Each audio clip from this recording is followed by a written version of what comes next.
అందుకే ఇవాళ దానం నాగేందర్ గారు మాట్లాడిండ్రు అధ్యక్ష.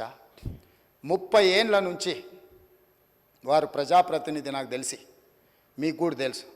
ఈ నగరంలో ప్రతి సందు తెలిసినోడు, నగరంలో ప్రతి సమస్య తెలిసినోడు, ఈ నగరం నుంచి మంత్రిగా పనిచేసినోడు, పార్టీ అధ్యక్షుడిగా పనిచేసినోడు, జాతీయ స్థాయిలో ఈ నగరానికి ఏం అవసరం ఉందో గుర్తించినోడు. మీరు అవకాశం ఇచ్చారు, ఆయన మాట్లాడితే తప్పేముంది అధ్యక్ష?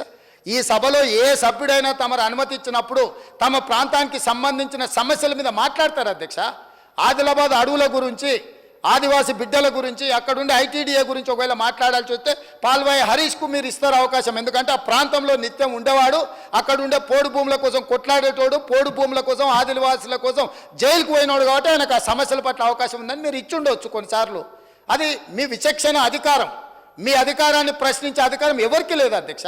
వాళ్ళకి కావాలంటే ఎవరు మాట్లాడతారో మాట్లాడడానికి మైక్ తీసుకోమనేది ఉండే, ఆయనకి ఇవ్వద్దనే అధికారం ఒక సహచర సభ్యుడికి 30 ఏళ్ళ నుంచి ప్రజా జీవితంలో ఉండి ఈ హైదరాబాద్లో ఆసిఫ్ నగర్ నుంచి మొదలు పెడితే ఖైరతాబాద్ వరకు ఎన్నో పర్యాయాలు ఎమ్మెల్యేగా మంత్రిగా ఎన్నికైన ఆయనను వద్దనే అధికారం వాళ్ళకి ఎక్కడ ఉంది అధ్యక్ష?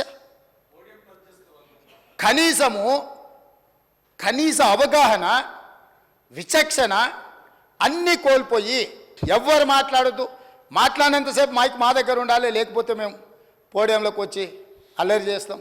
ఏం పద్ధతి అధ్యక్ష? మేము కూడా ఓపికగా చూస్తున్నాం అధ్యక్ష. నాకు కూడా తెలుసా అధ్యక్ష ఈ సభలో ఏం జరిగిందో. కోమటిరెడ్డి వెంకటరెడ్డి గారు, సంపత్ కుమార్ గారు సభ్యత్వాలు ఎట్లా రద్దు అయిపోయినా మీరు చూసారు కదా అధ్యక్ష. ఆ పని చేయలేమా? మీరు తమరు చేయరా? ఏముంది అల్లరి చేస్తే?